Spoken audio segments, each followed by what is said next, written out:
Machines को शुरू करते हैं हम लोग। और इसके पहले हम लोग उत्तोलक पढ़ चुके हैं। अगर आपने नहीं पढ़ा है तो उत्तोलक वाला वीडियो देख लीजिए जाकर, और वीडियो देखने से पहले 2IITM सरकारी को सब्सक्राइब, लाइक और शेयर करें। तो सिंपल मशीन्स में उत्तोलक के बाद अगली 4 और चीजें, मैंने बोला था ना टोटल 5 मशीनें हम लोग को पढ़नी है, तो 4 जो बची हैं उत्तोलक के सहित उनको भी लिख लिया जाए। तो ये आपके सामने लिखे हैं। हमने बताया आपको कि उत्तोलक बहुत अच्छे से हम लोग कर चुके हैं। अब इन 4 पर हम लोग फोकस करेंगे। ठीक है, स्क्रू, ठीक है, उत्तोलक को अंग्रेजी में क्या कहते हैं? लीवर्स, और इसको बोलते हैं स्क्रू। स्क्रू आप जानते ही होंगे कैसा दिख रहा है, स्क्रू लगा दीजिए, उसमें चूड़ी भी बनी रहती है, अभी अच्छे से डिस्कस करेंगे। आनत तल को हम लोग झुका तल भी कहते हैं। झुका तल को अंग्रेजी में हम लोग कहेंगे क्या? Inclined plane. ठीक है, और घिरनी को अंग्रेजी में हम लोग क्या कहेंगे? पुली, और पहिया अंग्रेजी में कहलाएगा व्हील। तो अब ये निपट चुका है, इन चारों को एक एक करके पढ़ते हैं। शुरुआत करते हैं स्क्रू से। तो स्क्रू को हम लोग बना लेते हैं। किस तरह से दिखाई देता है? एक ऐसा चौड़ा मत्था होता है, बहुत बड़ा बना रहा हूं मैं यहाँ पे, मतलब अगर इसमें कोई चूड़ी नहीं तो ये कील टाइप का होगा, लेकिन अगर चूड़ी है तो इस तरह से इसमें चूड़ी कटी होंगी,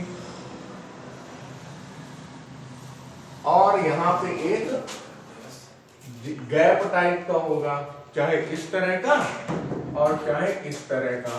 चलिए इस तरह का बना लेते हैं, इस तरह का गैप टाइप का होगा। इस गैप में पेचकस फंसाकर हम लोग इसे घुमाते हैं, है ना? तो इसी जो पेचकस होता है वो कैसा दिखाई देता है? अब पेचकस भी बड़ा ही बनाना पड़ेगा। पेचकस में प्लास्टिक का यहां पर एक हैंडल टाइप का होता है, और यहां पर आप इस टाइप का ये प्लास्टिक का होगा, ये वाला सिरा ये हरे रंग का होता है ज्यादातर, हरे रंग, लाल रंग, काले रंग, कैसा भी हो सकता है, लेकिन ज्यादातर हरे रंग का होता है। ये प्लास्टिक का होता है, और इसमें ये लोहे का एक दंड पड़ा होता है, जिसको आगे से पीट पीट कर चपटा कर देते हैं। तो ये जो सिरा है ये इसमें फंस जाता है, और आप पेचकस से टाइट करते हैं। ये पेचकस हो गया, ये स्क्रू हो गया। अंग्रेजी में इसे स्क्रू, स्क्रू हिंदी में जैसा लिखा हुआ है, हिंदी अंग्रेजी दोनों एक ही जैसा है, लेकिन हिंदी में इसे कहते हैं नीचे वाले को पेचकस, और इसीलिए इसको साधारण भाषा में स्क्रू को आप पेच भी बोल सकते हैं, है ना? और पेचकस को अंग्रेजी में क्या करते हैं? कस रहा है तो स्क्रू ड्राइवर। ठीक है, अब इसका काम क्या होता है बच्चों, ये भी सुन लेते हैं, पढ़ लेते हैं। बहुत सारे काम होते हैं। कोई भी अगर 2 सतहों को आपस में जोड़ना है, टाइट करना है, तो हम लोग स्क्रू का इस्तेमाल करते हैं। स्क्रू और पेचकस दोनों का इस्तेमाल करते हैं। तो ये भी अपने आप में एक साधारण मशीन जैसी हो गई। कहां कहां इस्तेमाल करते हैं? मान लीजिए दरवाजा, खिड़की, है ना, हर जगह, मतलब कहीं पे भी आप कार, स्कूटर, इन सब की सतहों को आपस में टाइट करने के लिए इस्तेमाल करते हैं बहुत जगह। बल्कि ये तो मार्कर है, ये तो टाइट फिट है, इस तरह की चीज आपको पेन तक में भी दिखाई देगा। पेन में जहां पे भी चूड़ी बनी हो तो आप समझ लीजिए स्क्रू का काम हो रहा है। एक चक्कर घुमाने पर वो कुछ आगे बढ़ता है, ऐसी चीज होती है स्क्रू। वैसे एक चक्कर को घुमाने पर जितना आगे बढ़ता है उसको क्या कहते हैं? पिच। कोई भी स्क्रू एक चक्कर घुमाने पर जितना भी आगे बढ़ता है, 1 सेंटीमीटर बढ़ता है, 1 मिलीमीटर बढ़ता है, तो वो उसकी पिच हो जाती है। तो 1 मिलीमीटर या 1 सेंटीमीटर किसी भी स्क्रू की पिच हो सकती है। 1 भी हो सकती है, 2 भी हो सकती है, आधा भी हो सकती है, लेकिन पिच का मतलब है एक चक्कर घुमाने पर कितना आगे बढ़ा। ठीक है, जगह साफ करें थोड़ी। अब जैसे मान लीजिए आप कार से चल रहे हैं, कार से या ट्रक से किसी भी चीज से चल रहे हैं, तो बहुत जरूरी होता है कि उसके पहिए जो है सही हालत में हो। तो अगर पहिए सही हालत में है तो गाड़ी जो है हमारी बढ़िया से चलती रहती है। रात का समय है, आगे की तरफ आप जा रहे हैं, ठीक है। ऐसी स्थिति में अगर मान लीजिए टायर पंक्चर हो जाता है, तब आप क्या करते हैं, पीछे एक एक्स्ट्रा टायर रखा रहता है जिसको हम लोग बोलते हैं क्या, स्टेपनी, ठीक है। याद रखिएगा यही स्टेपनी की स्पेलिंग है, ठीक है। तो स्टेपनी को निकालकर, मान लीजिए ये वाला टायर हमारा गड़बड़ हो गया, तो स्टेपनी को निकालकर इसमें लगाएंगे। इसमें लगाने के लिए कार को भाई हम लोग हाथ से नहीं उठा सकते, क्योंकि हम लोग सुनील शेट्टी नहीं है ना। सुनील शेट्टी एक मूवी में ऐसे ही कार उठा देते हैं और आंटी जी अपना टायर बदल लेते हैं, वो तब तक उठाए रहते हैं। बट आप नहीं कर पाएंगे और मैं तो बिल्कुल नहीं कर पाऊंगा, ठीक है। तो ऐसा करने के लिए भी हमें स्क्रू जैसी चीज का इस्तेमाल करते हैं। उसको हम लोग बोलते हैं बच्चों, स्क्रू तो बोलते हैं, उसको बोलते हैं स्क्रू जैक। काफी लोग उसे केवल जैक भी बोलते हैं, वो भी सही। अब स्क्रू जैक जो पुराने सिस्टम का आता था वही मैं आपको समझाऊंगा। स्क्रू जैक कुछ इस तरह का रहता है, काफी बड़ा बना रहा हूं मैं, कार से भी बड़ा दिख रहा है, कोई दिक्कत नहीं, लेकिन बात समझना आवश्यक। ट्रक वगैरह में भी आपने देखा होगा ऐसी चीज इस्तेमाल। तो ये लोग करते क्या है, स्क्रू जैक इस तरह का होता है कि ऊपर एक तल रहता है, नीचे एक तल रहता है, और इस वाले में चूड़ियां कटी रहती है, ठीक है। चूड़ियां कटी रहती हैं और ये वाला इसी में फिट रहता है, समझ लीजिए ये वाला। तो अब इसमें आप डंडा फंसा दीजिए, डंडा फंसाकर गोल गोल गोल गोल घुमाइए, तो ये खुलता जाता है और ऊपर की तरफ चलता चला जाता है। ऐसे में जैसे एक चक्कर ये घुमाएगा तो ये थोड़ा सा ऊपर उठेगा, थोड़ा सा ऊपर उठने में आपकी कार या ट्रक जो भी आपको उठाना है वो ऊपर उठ जाएगा। तो स्क्रू जैक इसलिए इस्तेमाल करते हैं, कार का पहिया बदलते समय कार को ऊपर उठाने में, या मान लीजिए ये चीज ट्रक में भी इस्तेमाल हो सकती है, कहीं भी इस्तेमाल हो सकती है। मोटर वाहन के पहिए को निकालते समय, मतलब इसे निकाल रहे हैं, धुरा दंड को उठाने के लिए स्क्रू जैक का प्रयोग करते हैं। अब सवाल आ सकता है मन में कि भाई धुरा दंड क्या होता है। देखिए, जब आप इसको सामने से देखेंगे, मतलब थोड़ा नीचे झुककर देखेंगे यहां से, तब स्थिति क्या होगी कि आपको दोनों पहिए ऐसे दिखाई देंगे सामने से, है ना, और किसी एक रॉड से जुड़े होंगे। इस रॉड को ही आप लोग क्या कहते हैं, धुरा दंड कहते हैं। इस रॉड को हम लोग धुरा दंड कहते हैं, अंग्रेजी में उसको एक्सल कहते हैं, ठीक है। कुछ लोग एक्सिल भी बोलते हैं, लेकिन सही स्पेलिंग एक्सल है, सही प्रोनाउंसिएशन ये है। अच्छा, और हम लोग क्या करते हैं, जैक ये जो चीज है इसको यहाँ पे फंसा देते हैं और गोल गोल घुमाते जाते हैं, तो ये उठ जाता है। अगर ये वाला पहिया करना है तो इसको यहाँ फंसा देते हैं, ये पहिया उठ जाता है। तो इससे बहुत आसानी से कार्य होता है और एक आदमी अकेले भी ये पूरा काम कर सकता है। वरना अगर खुद कार को उठाना हो तो 7-8 आदमी लगेंगे और 7-8 आदमी बहुत ज्यादा थक जाएंगे। और ट्रक अगर उठाना हो तो चाहे जितने आदमी आप बुला लीजिए वो उठा नहीं पाएंगे, ठीक है। तो स्क्रू जैक, और यही काम होता ही है मशीनों का बच्चों, किसी भी मशीन का, कि कई आदमियों का की जगह एक ही 2 आदमी काम को स्थापित कर पाए, तो मशीन की मदद से वो हो पाता है।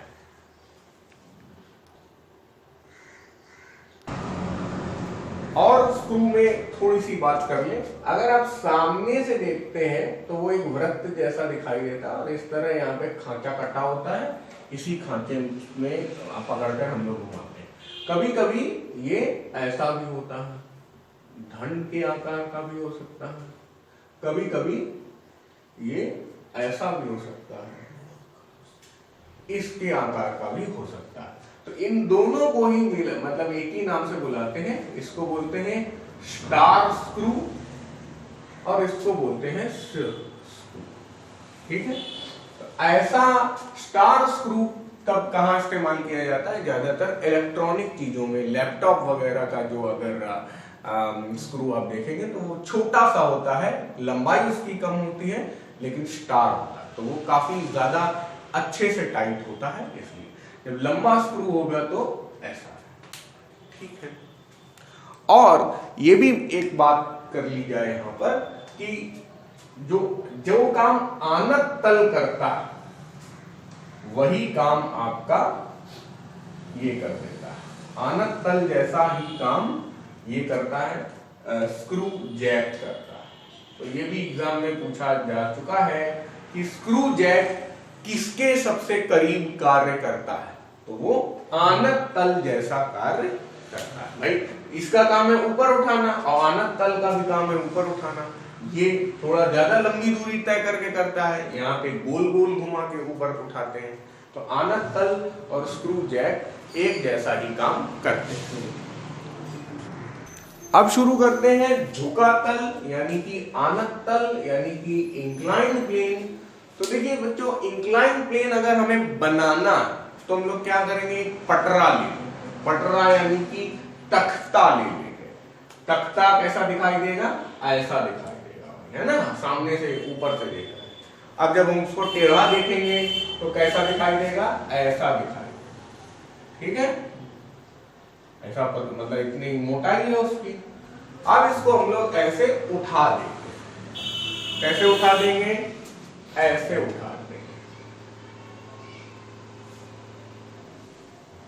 ठीक है, मैं बार बार बना रहा हूं ताकि आपको समझ में आए, और यहां से हम ऊपर चीजों को चढ़ाएंगे। लेकिन हमें ये पूरा इसका शेप देखने की जरूरत नहीं है, हम लोग केवल किनारे वाली चीज ही देखते हैं। इसीलिए आनत तल को अगर हम लोग देखते हैं तो केवल इतना ही बना देना ही अपने आप में आनत तल है। यहाँ पे पटरा हमारा ये है, इसको थोड़ा डार्क कर दें, और नीचे वाली जो लाइन है ये केवल आपका क्या है? क्षैतिज तल है। ये है क्षैतिज तल, यानी कि अंग्रेजी में क्या कहेंगे? Horizontal plane. तो यहाँ पे हॉरिजॉन्टल प्लेन से अपना तख्ता क्या बना रहा है? कोई कोण बना रहा है। वो कोण यहाँ पे, यही कोण कितना है? थीटा है। और थीटा क्या है? न्यून कोण है।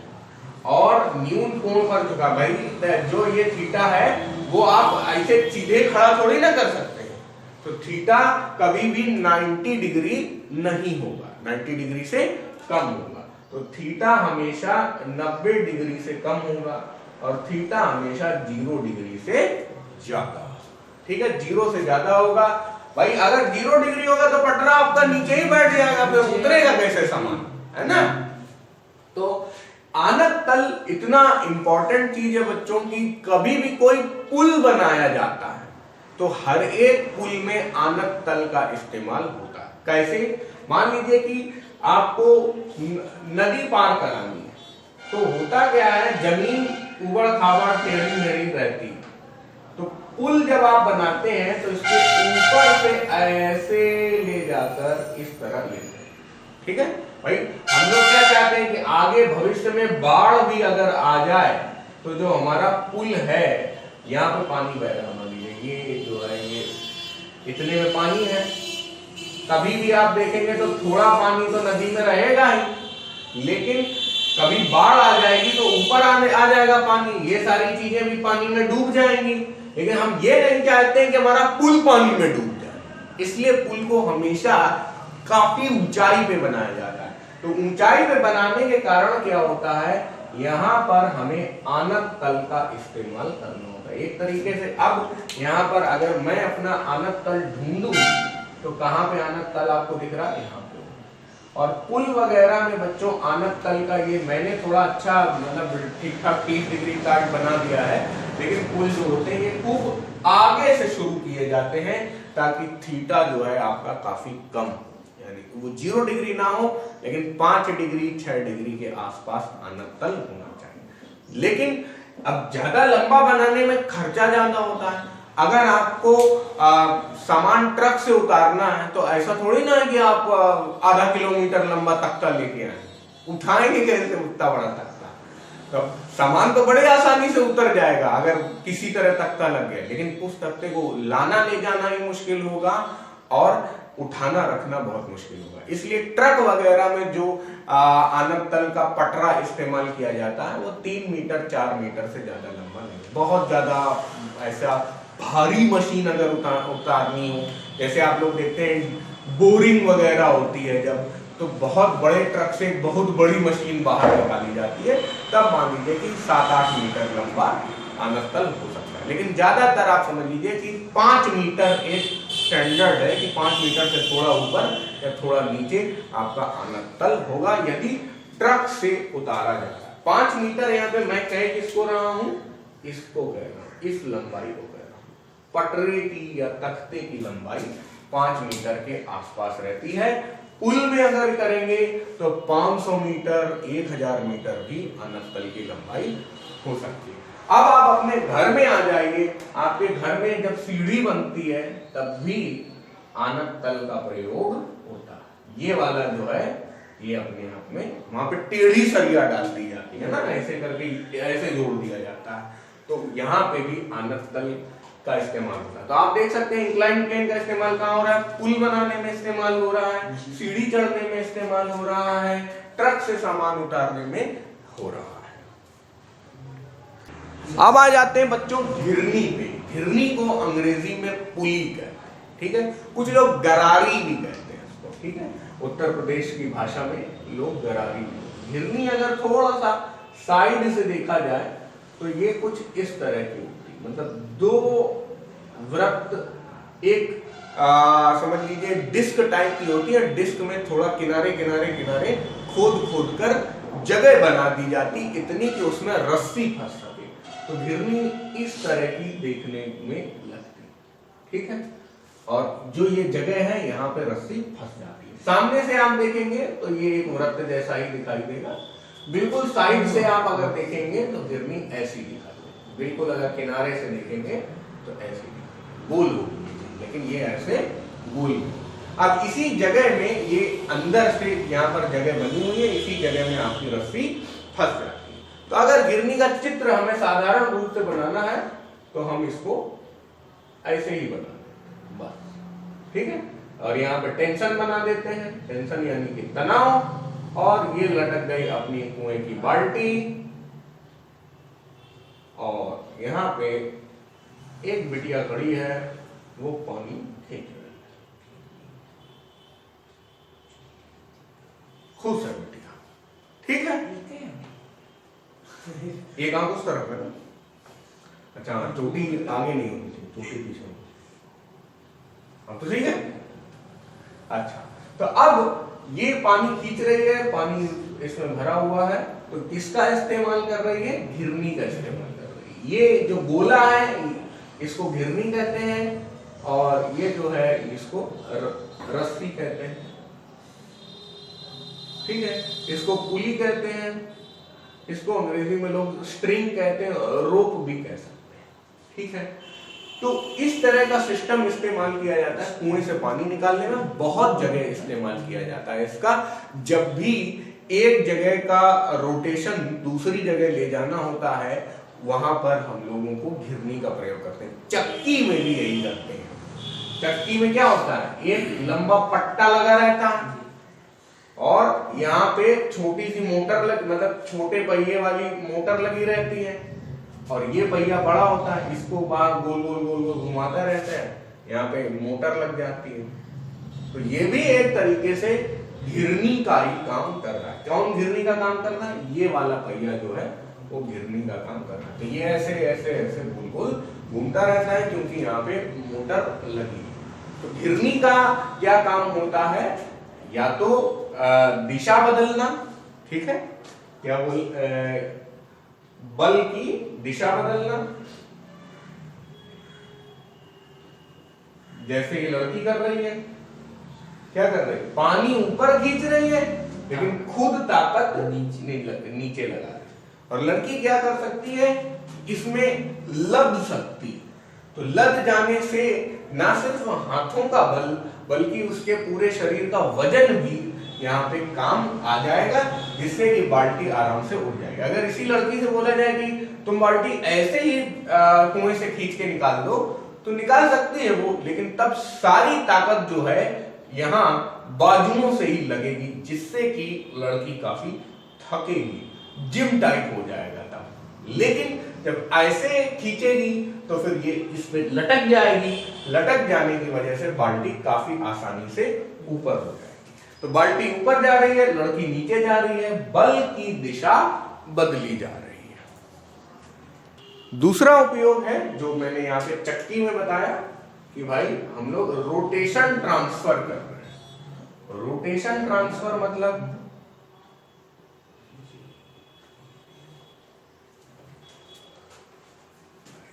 रोटेशन ट्रांसफर का मतलब यह है कि जो एक चीज चक्कर लगा रही है दूसरी चीज भी उसी के हिसाब से चक्कर लगाने लगे, एक रस्सी या पट्टे के माध्यम से। तो इसको हिंदी में भी मैं लिख देता हूं।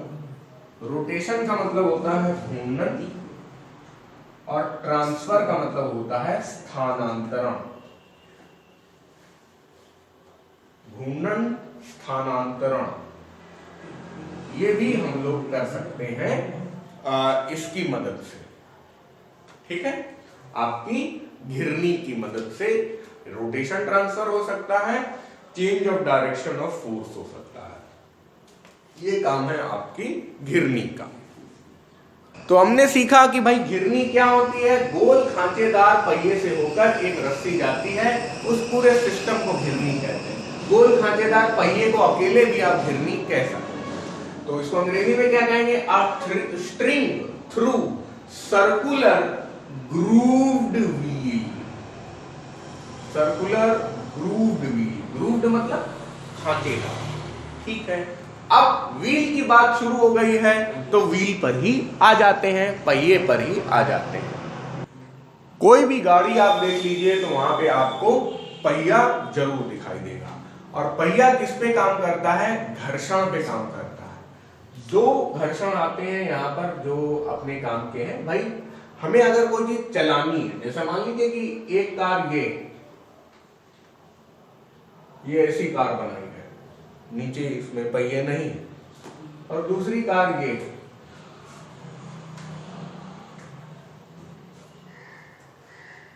तो दोनों को हमें आगे ले जाना। तो कौन सी कार ले जाने में आराम रहेगा? पहली या दूसरी? नहीं, पहली में आराम नहीं रहेगा भाई, आप भी समझ रहे हैं। आप अपना आंसर देकर हंस रहे हैं तो ऐसा नहीं होगा। दूसरी कार ले जाना आसान रहेगा, इसीलिए सारी कारें ऐसी दिखाई देती हैं। इस तरह की कार कोई नहीं दिखाई। अब होता क्या है, यहाँ पे स्लाइडिंग फ्रिक्शन। स्लाइडिंग फ्रिक्शन का मतलब क्या है? सर्पी घर्षण। ठीक है, कुछ लोग सर्पीला घर्षण भी बोलते हैं। और यहां पे क्या काम करेगा? रूलिंग फ्रिक्शन, यानी कि लोटनी घर्षण। ठीक है, तो पहिया इसी चीज पे काम करता है, क्योंकि सर्पी घर्षण जो होता है वो लोटनी घर्षण से अधिक होता है, इसलिए हम लोग कम घर्षण का इस्तेमाल हो तभी पहिए का इस्तेमाल करते हैं। पहिए की खोज किसने की ये कोई नहीं जानता, लेकिन ये बोला जाता है कि आदि मानव ने कभी ऐसा किया कि हाँ, जो पेड़ के जो लट्ठे थे उसके ऊपर सामान रखकर आगे ले गया, तो देखा अरे यार ये काम करना तो बहुत आसान है। तो उसी तरह फिर धीरे धीरे पहिए की खोज हुई। तो कोई एक आदमी का आप नाम नहीं बोल सकते, लेकिन ये है कि हाँ, किसी पुराने मानव ने इसकी खोज की है, उसका नाम किसी को नहीं मालूम। तो याद रखिएगा, पहिए किस पे काम करता है? सर्पी घर्षण लोटनी घर्षण से ज्यादा होता है, इसलिए हम लोग लोटनी घर्षण का प्रयोग करके हम लोग पहिए का इस्तेमाल करते हैं। जब हम लोग पहिए का इस्तेमाल करते हैं तो हम लोग लोटनी घर्षण का इस्तेमाल करते हैं। ये भी याद रखिएगा, लोटनी घर्षण आगे की ओर लगता है, लेकिन सर्पी घर्षण जो है वो पीछे की ओर लगता है। ठीक है, लेकिन ये जो घर्षण है ये आपके आगे जाने में मदद नहीं करता है, ये भी नुकसान ही पहुंचाता है, परंतु ये ज्यादा नुकसान पहुंचाता है और ये कम नुकसान पहुंचाता है। पहिए का प्रयोग कहाँ होता है? ट्रांसपोर्टेशन में प्रयोग होता है, यानी कि सामान एक जगह से दूसरी जगह ले जाने में करते हैं। व्यक्तियों को भी ले जाना हो तब भी ट्रांसपोर्टेशन ही बोला जाएगा, और पहिया वहां पर बहुत ज्यादा मदद करता है। पूरी पृथ्वी में इस समय करोड़ों गाड़ियां हैं, करोड़ों से भी ज्यादा गाड़ियां हैं, सारे देशों को अगर मिला दिया जाए शायद अरबों गाड़ियां होंगी, अगर छोटी बड़ी सबको मिलाया जाए। वो सारी गाड़ियां किसका प्रयोग कर रही हैं? पहिए का प्रयोग कर रही हैं, आप जरूर जानते हैं। तो इसमें याद करने वाली बात केवल यही है, बाकी सब तो आपको पता ही है। अब बात करते हैं हम लोग बच्चों, जैसे मेल तो हम लोग पढ़ ही चुके हैं। मेल क्या होता है बताइए भाई? मैकेनिकल, मतलब मेल ऐसे ही बोल रहा हूं, ये तो याद करने की टेक्निक है। मैकेनिकल एडवांटेज, यानी कि इसको हिंदी में क्या कहते हैं? बोलिए भाई। यांत्रिक लाभ। तो यांत्रिक लाभ किसके बराबर होता है? भार यानी कि लोड का भागा देंगे किसमें हम लोग? आयास से, यानी कि प्रयास से। ठीक है, एल लोड है, ई एफर्ट है, एम ए क्या है? मैकेनिकल एडवांटेज, ई क्या है? एफर्ट। ठीक है, अब इसी तरह एक और फॉर्मूला आ जाता है बच्चों एम ए का, यहां पर हम लोग उल्टा कर देते हैं और लिखते हैं effort arm divided by load R. ये भी हम लोग पढ़ चुके हैं। उसी तरह एक और फॉर्मूला आता है वी आर, वेलोसिटी रेशियो, यानी कि हम लोग क्या करेंगे? v by VE divided by L E करेंगे, VE divided by V L करेंगे। तो वीई का क्या मतलब होता है? आयास का वेग, यानी कि वेलोसिटी ऑफ एफर्ट, और वीएल का मतलब क्या हो जाता है? भार का वेग, यानी कि लोड का वेलोसिटी ऑफ लोड।